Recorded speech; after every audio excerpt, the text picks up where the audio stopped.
감사합니다. 귀한 자리에 하나님 말씀 함께 나눌 수 있게 돼서 매우 기쁘고 감사하게 생각합니다. 갑작스럽게 질문을 드립니다. 여러분들은 예수를 믿는 목적이 무엇이라 생각하십니까? 예수를 왜 믿습니까? 물을 때에 천국에 가려고 믿습니다. 복을 받으려고 믿습니다. 이런 대답을 많이 하십니다.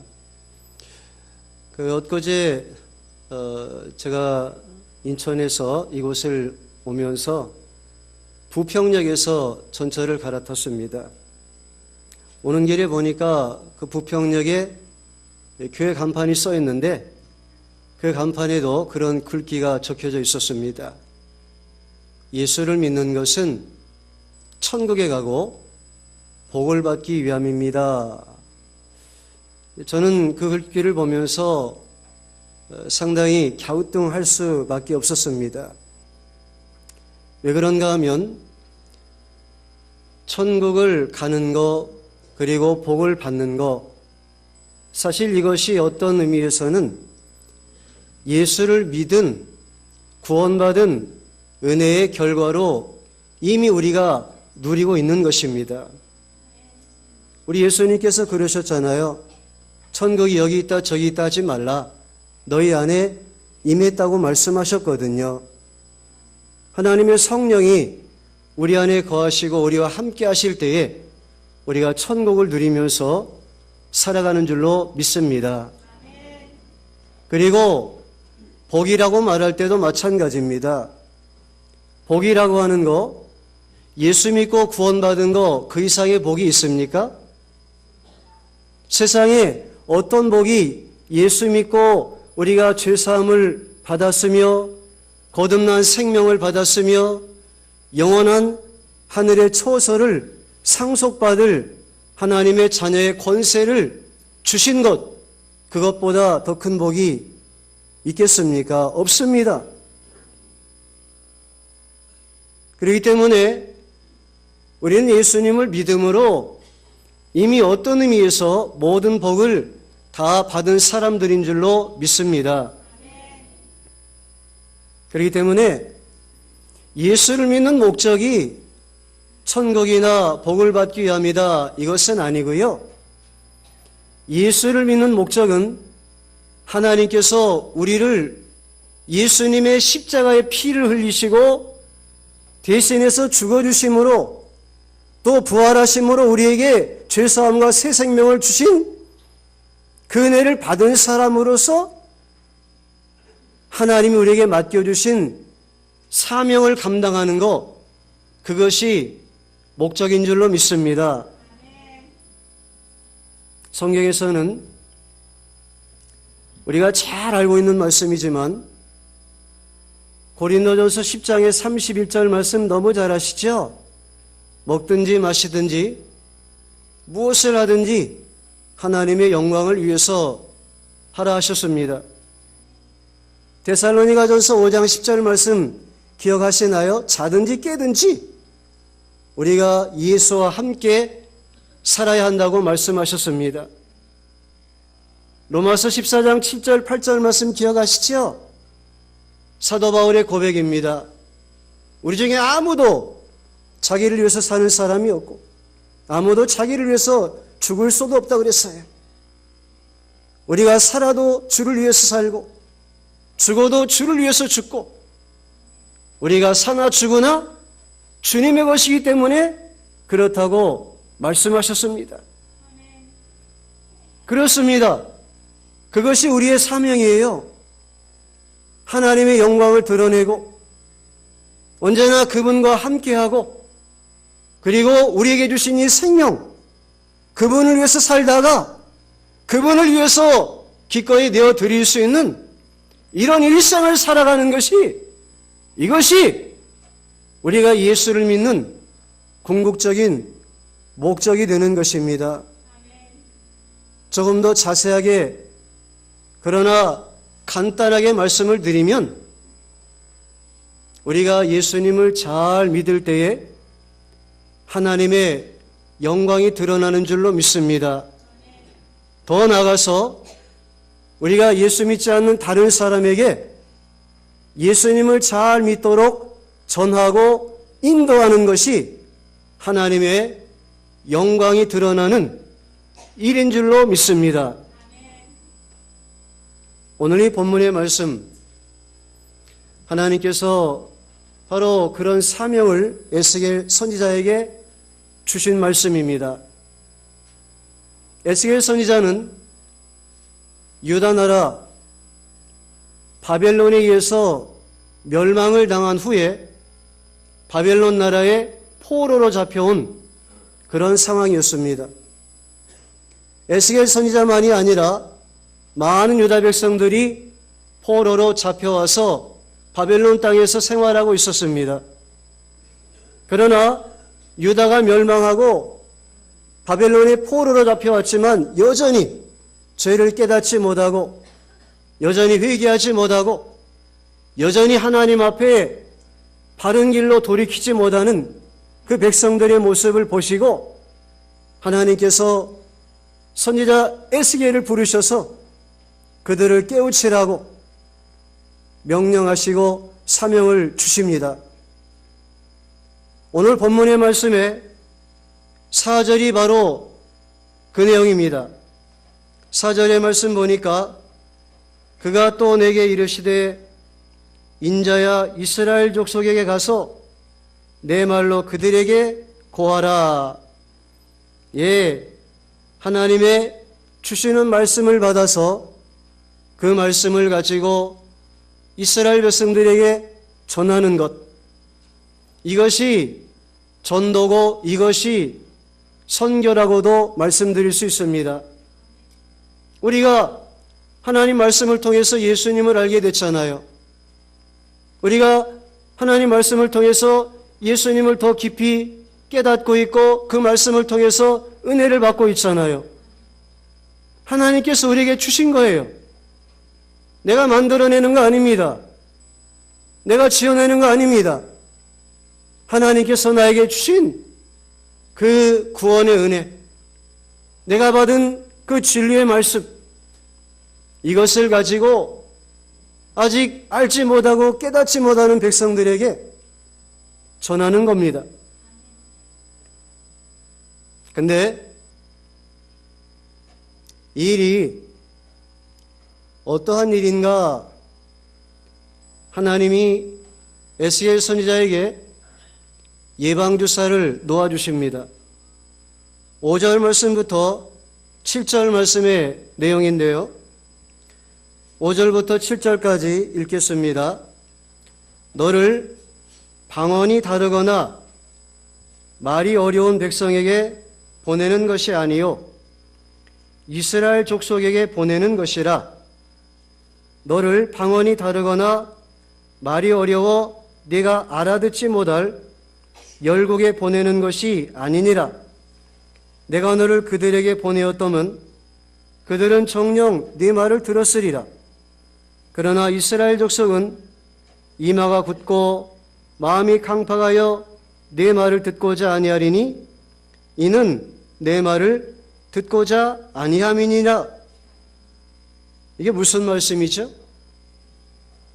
하나님께서 에스겔 선지자를 어떤 언어나 문화가 다른 외국의 선교사로 파송하는 것이 아니고 언어도 같고 문화도 같은 이스라엘 백성들에게 보내는 것이라는 겁니다.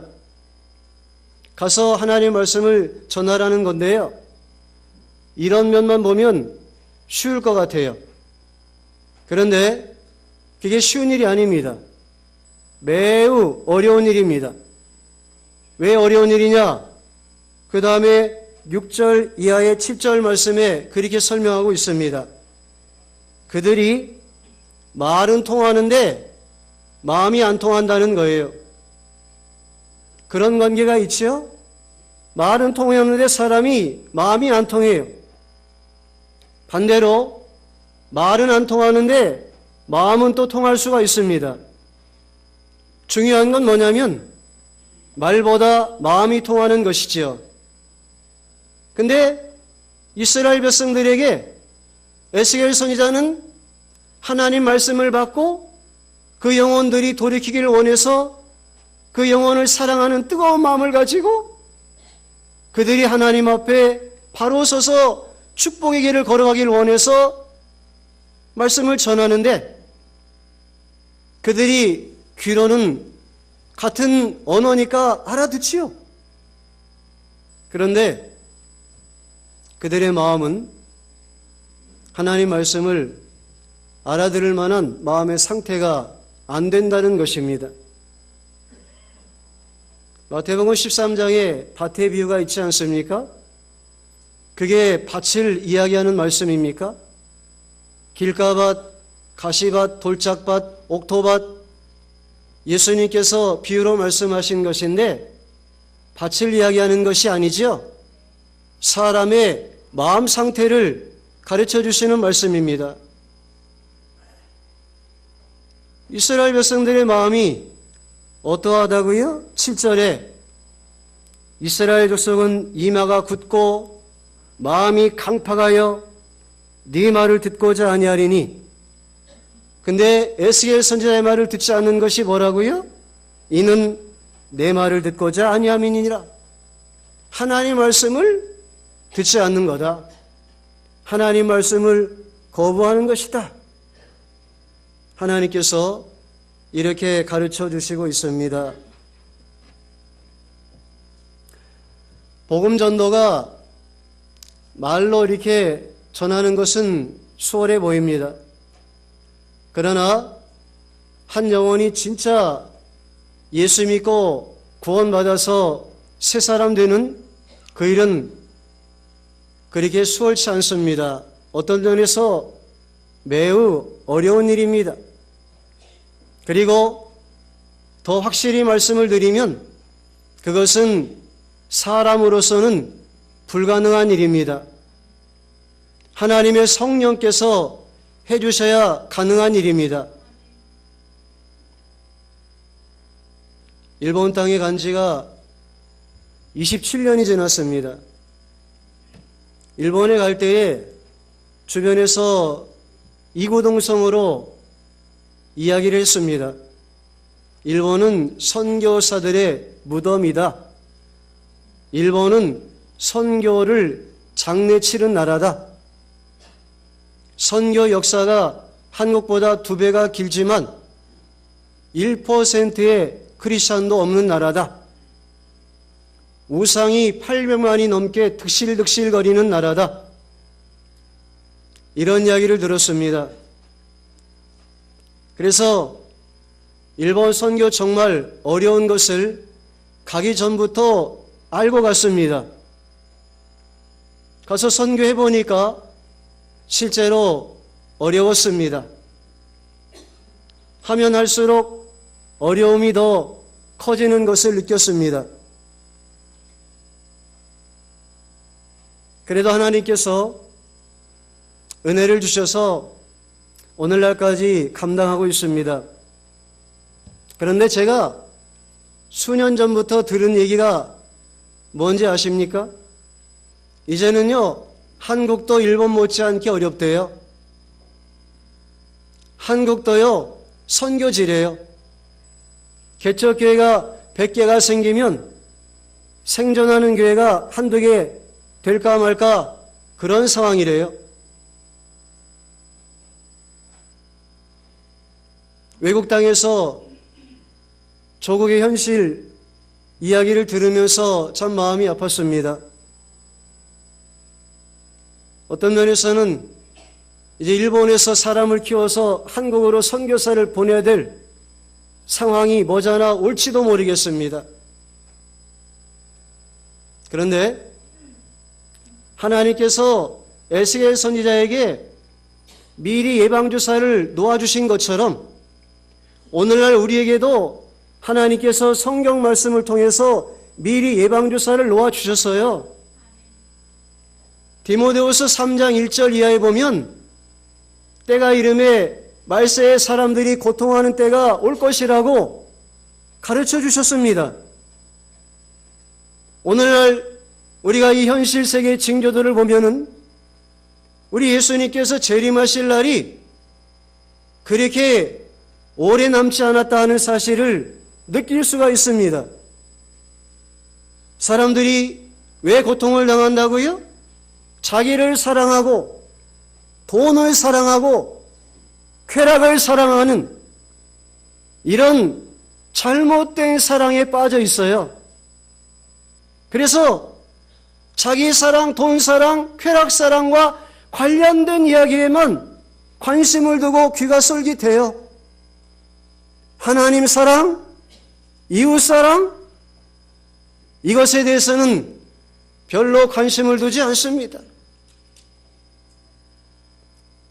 그래서 가면 갈수록 사람들의 마음이 복음에 대해서 강팍해지고 점점 더 단단하게 굳어지는, 그래서 하나님을, 그의 말씀을 거부하는 이런 현실이 될 것이다. 어떤 면에서 그런 시대가 지금 이미 왔다고도 볼 수 있고요. 앞으로도 심해질 것이다. 그렇게 말씀드릴 수가 있을 것입니다. 자, 이런 현실만 보면 마음이 약해지고 또 두려워하고 겁이 날 수가 있습니다. 위축될 수가 있습니다.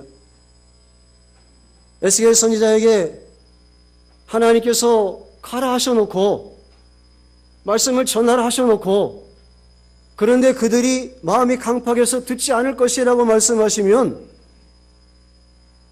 에스겔 선지자 입장에서 볼 때 아니 하나님, 그들이 가서 내가 전해봐야 안 들을 것인데 내가 가서 전하는 것이 무슨 의미가 있습니까? 헛수고 아닙니까? 왜 저를 보내십니까? 생각이 들 수가 있습니다. 근데요, 우리 하나님은 원래 우리에게 안 되는 일을 하라고 그러세요. 원래 우리에게 불가능한 일을 맡기십니다. 왜 그런지 아세요? 그래야 우리가 하나님을 의지할 수 있거든요. 내 힘으로 안 될 때, 내 노력으로 불가능할 때, 그때 두 손 들고 전적으로 하나님만 의지하고 하나님만 부르짖게 되어 있어요. 그래서 하나님께서 위축되고 마음이 약해질 수 있는 에스겔에게 다시 말씀을 주십니다. 이제는 용기를 주고 새 힘을 얻을 수 있는 그런 위로의 말씀을 주십니다. 그 말씀이 오늘 본문의 8절, 9절 말씀입니다. 8절 말씀에 내가 그들의 얼굴을 대하도록 네 얼굴을 굳게 하였고 그들의 이마를 대하도록 네 이마를 굳게 하였으되 네 이마로 화석보다 굳은 금강석같이 하였으니 그들이 비록 패역한 족속이라도 두려워 말며 그 얼굴을 무서워 말라 하시고, 하나님께서 두려워 말고 무서워 말라 하신 것은 실제로 에스겔 선지자의 마음이 두려웠고 무서워했다는 거예요.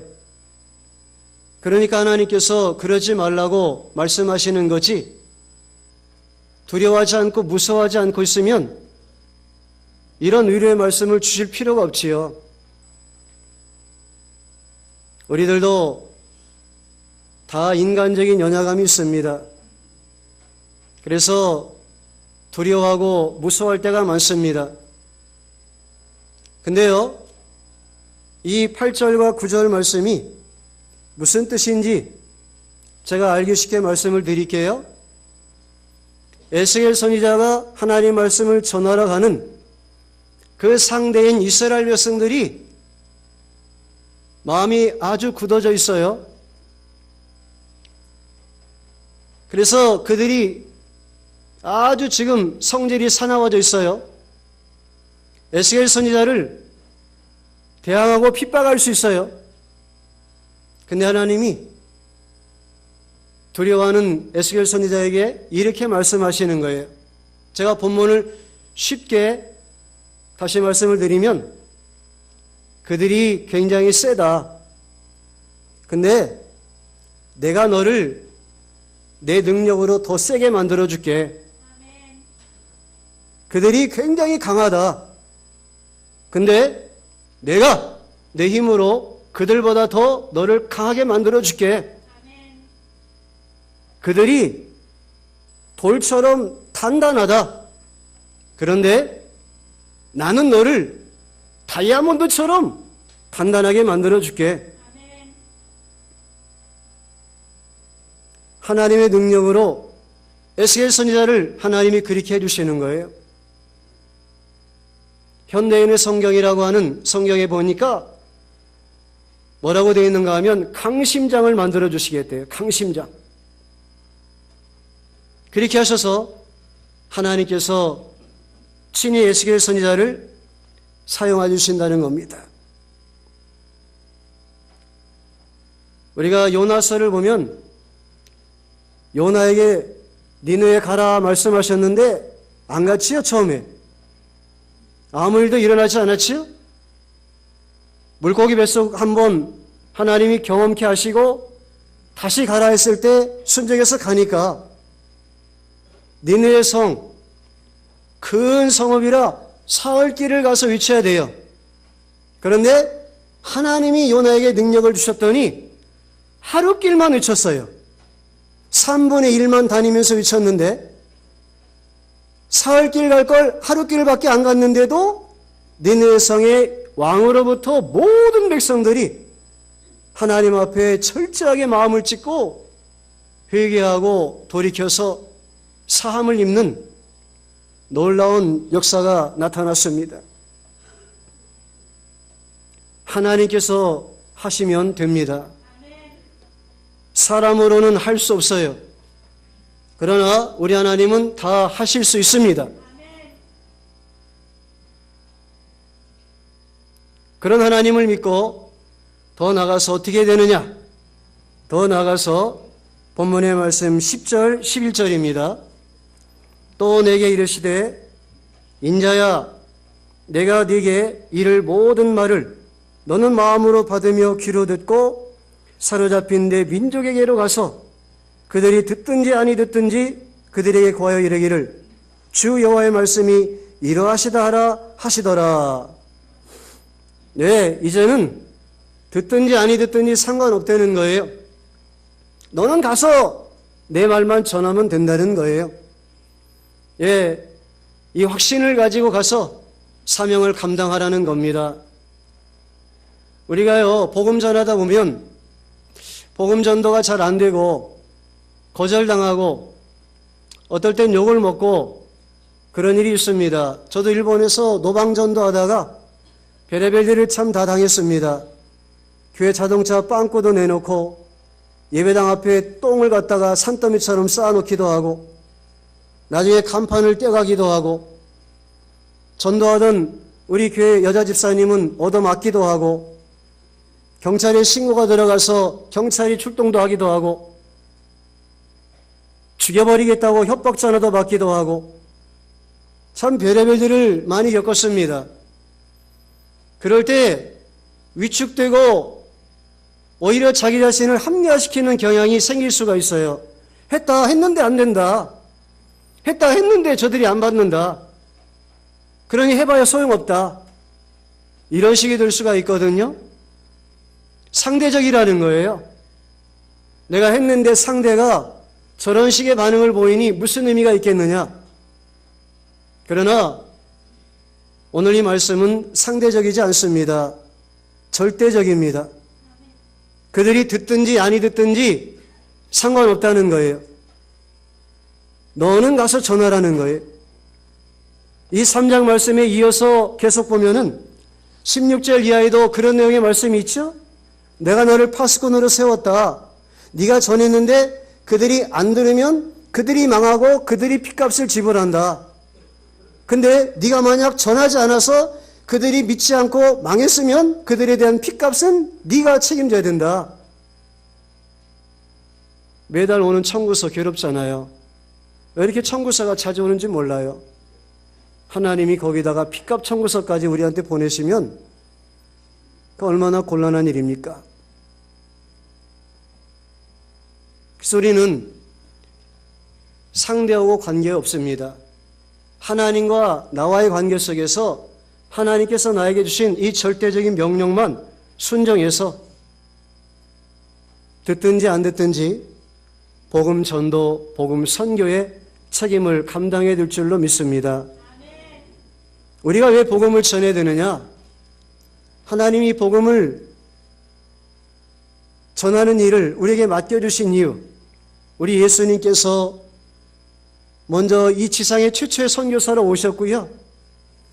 우리 예수님이 온전히 선교를 위해서 목숨까지 버리셨고요. 그리고 우리에게 이 사명을 이어가라고 땅끝의 증인이 되라고 명령해 주셨잖아요. 그래서 복음을 전해야 되고요. 우리가 또 왜 복음을 전해야 되느냐? 세상에요 생명같이 값진 것이 없기 때문에 그렇습니다.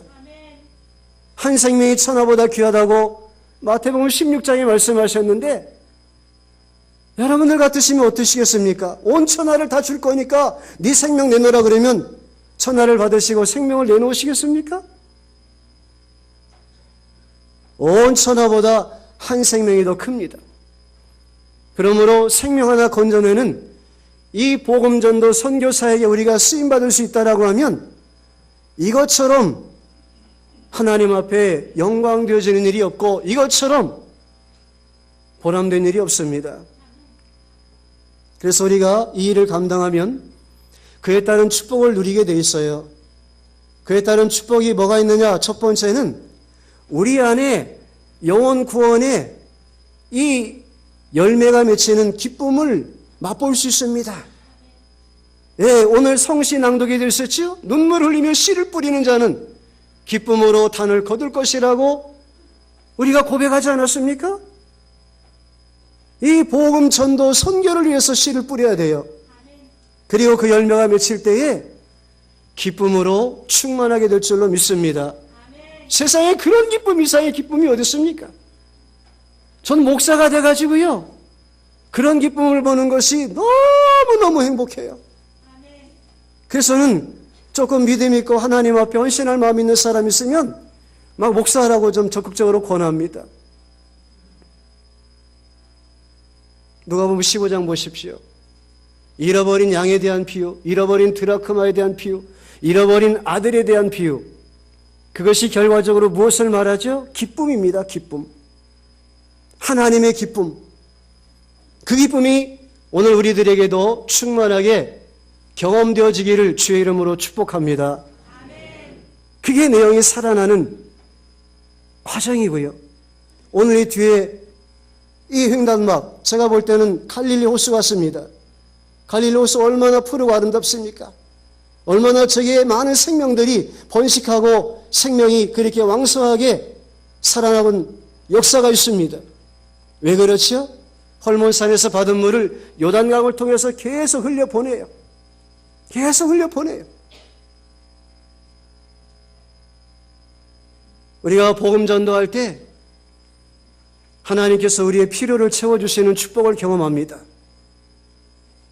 반드시 그렇게 하십니다.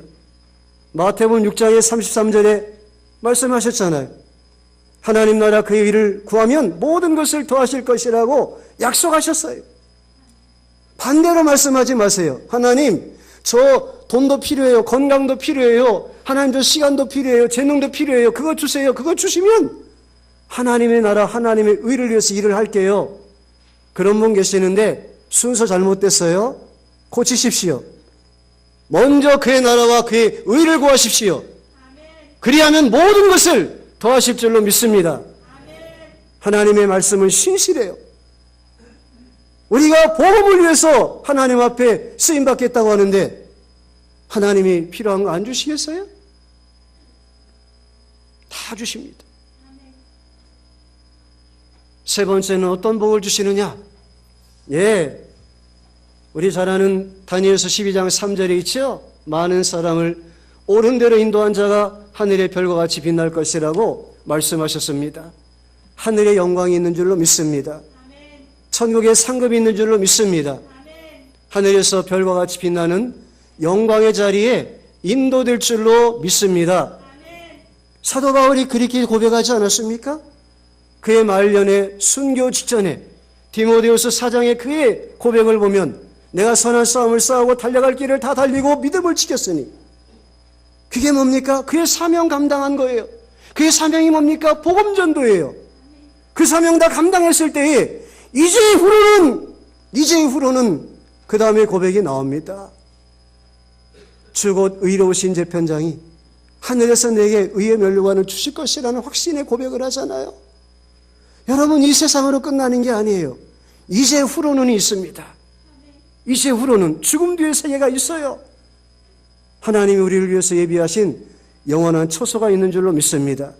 그곳에서 별과 같이 빛나는 영광을 하나님께서 허락하실 줄로 믿습니다. 이와 같이 우리가 복음을 위해서, 전도를 위해서, 선교를 위해서 하나님께서 우리에게 주신 사명을 자각하고 그 사명을 위해서 끝까지 오직 예수님 바라보고 믿음의 길을 전진하는 믿음의 용사들로 쓰임받기를 주 예수 그리스도의 이름으로 축복합니다. 아멘. 기도하겠습니다.